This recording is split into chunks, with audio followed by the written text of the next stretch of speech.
Meus irmãos, minhas irmãs, saudações em Cristo Jesus. O tema da mensagem é adoração autocentrada, necessidade de uma reforma. Mateus 15:8 diz a Bíblia: este povo honra-me com os lábios, mas o seu coração está longe de mim. Meus amados, algumas pessoas dizem que a adoração é uma questão de gosto. Por isso, elas afirmam que todas as formas de adoração agradam a Deus.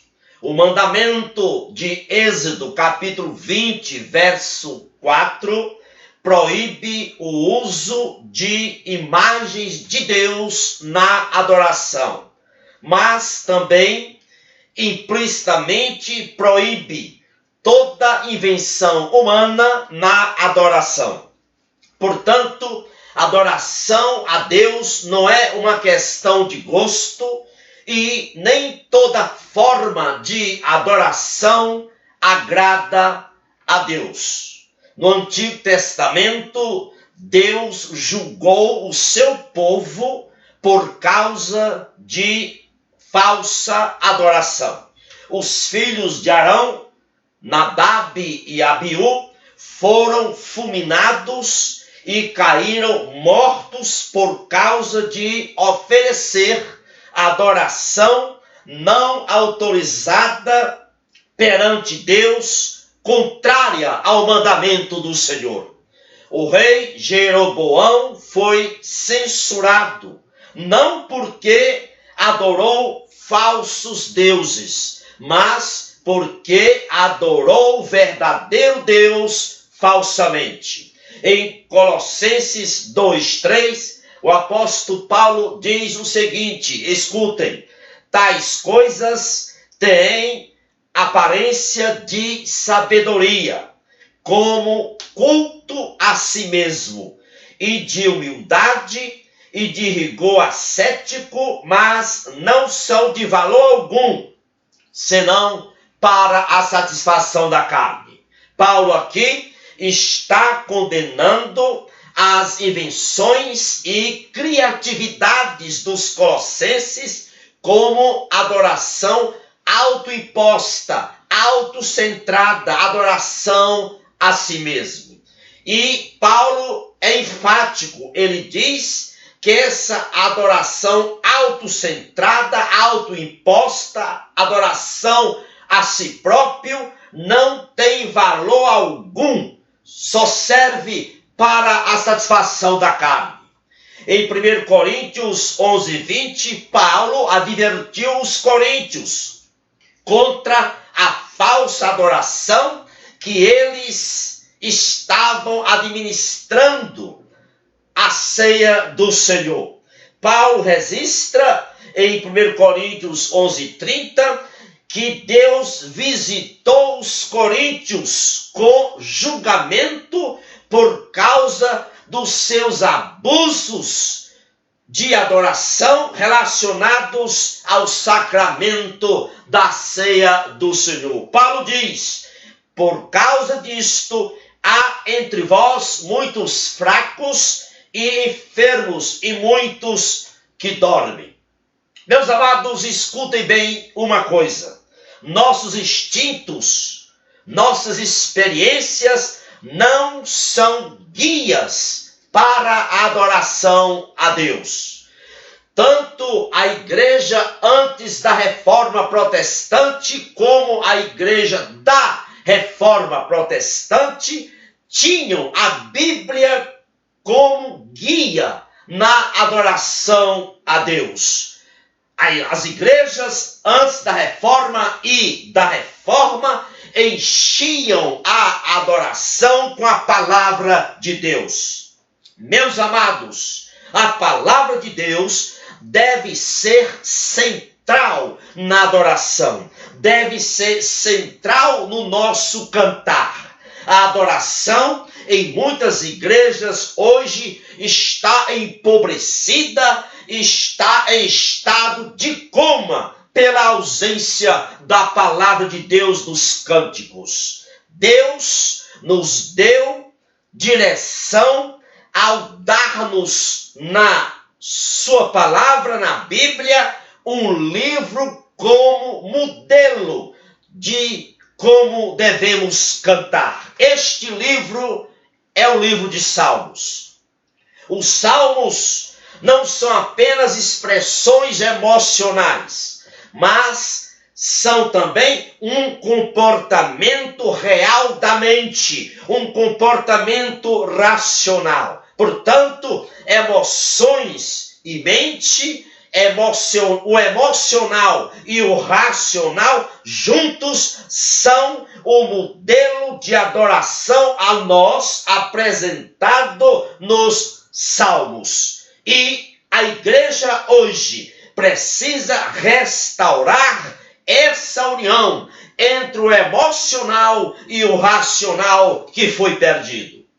Meus amados, por ter perdido a união do emocional com o racional, o entretenimento está sendo vendido com o nome de adoração.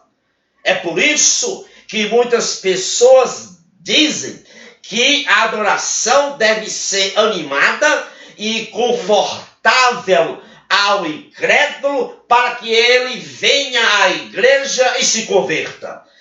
Eles dizem, essas pessoas, que a adoração deve ser usada para trazer os incrédulos a Cristo. Meus amados, escute bem.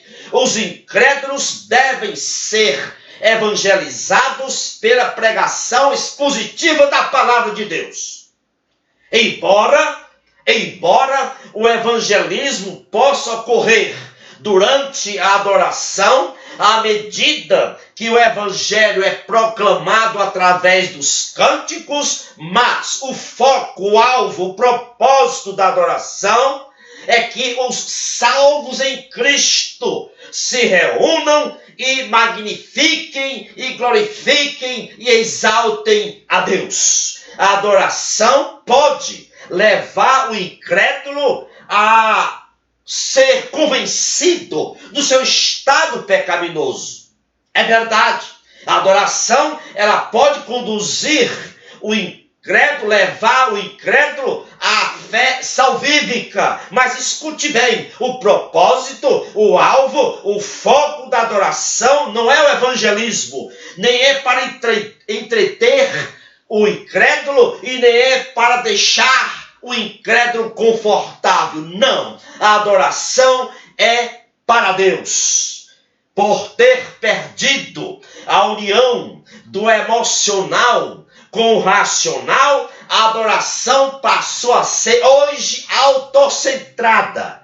Por isso que muitas pessoas dizem: adore para você se sentir bem consigo mesmo, como se a adoração fosse uma psicoterapia.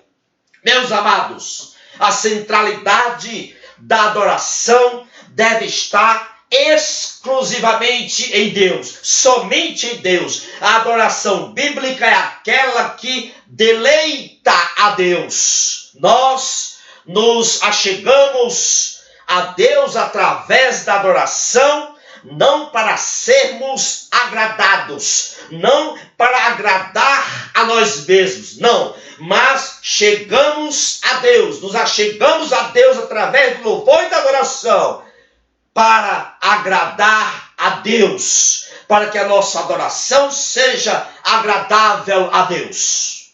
E a adoração agradável a Deus é aquela que ocorre no coração. Em Mateus capítulo 15, 8 e 9, Jesus fala aos fariseus, citando Isaías 29, 13, e Jesus diz: este povo honra-me com os lábios, mas o seu coração está longe de mim, em vão me adoram, ensinando doutrinas que são preceitos de homens. Escute bem, tinham duas coisas erradas na adoração dos fariseus. Primeiro, não adoravam com o coração. Segundo, não tinha a ordenança de Deus. Por isso que a adoração dos fariseus era uma adoração vã.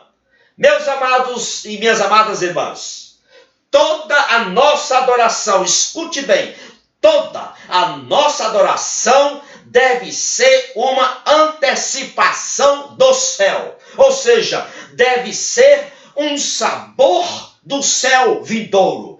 Esse é o grande alvo da adoração, trazer o céu até nós. Lamentavelmente, em muitas igrejas, hoje, a preocupação é estimular os sentidos para a adoração a Deus. Tudo é feito para impressionar os olhos e os ouvidos. Aí vem jogos de luzes, gelo seco, fumaça, rock, rap, funk, samba, axé, forró. A barreira entre o santo e o profano é rompida. Mas alguns dizem assim, não, mas o que vale para Deus é um coração bem intencionado. Escute bem, nem sempre a nossa bem intencionada imaginação e criatividade é aprovada por Deus. Estou lembrado de Gideão.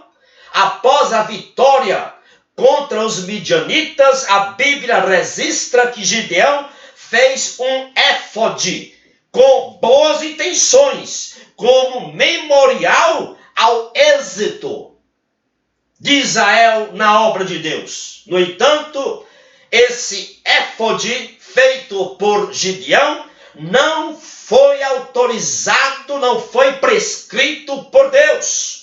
Esse ato, de Gideão, bem intencionado, trouxe ruína para a família de Gideão e para a nação de Israel. Basta você ler Juízes capítulo 8, verso 23 e 24. Meus amados, é urgente fazer uma reforma na adoração ao nosso Deus. Louvado e engrandecido seja o nome do nosso maravilhoso, incomparável, invencível Deus. Louvado seja Deus.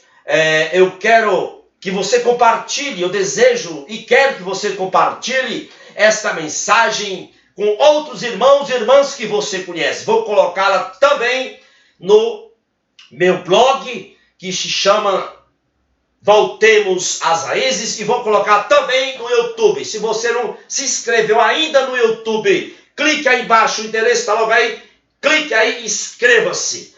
E, mais uma vez, eu desejo a você e a sua família ricas bênçãos nesse início de 2023. Que a poderosa mão do Senhor esteja sempre estendida e derrame chuvas de bênçãos espirituais para você e toda a sua família. Amém.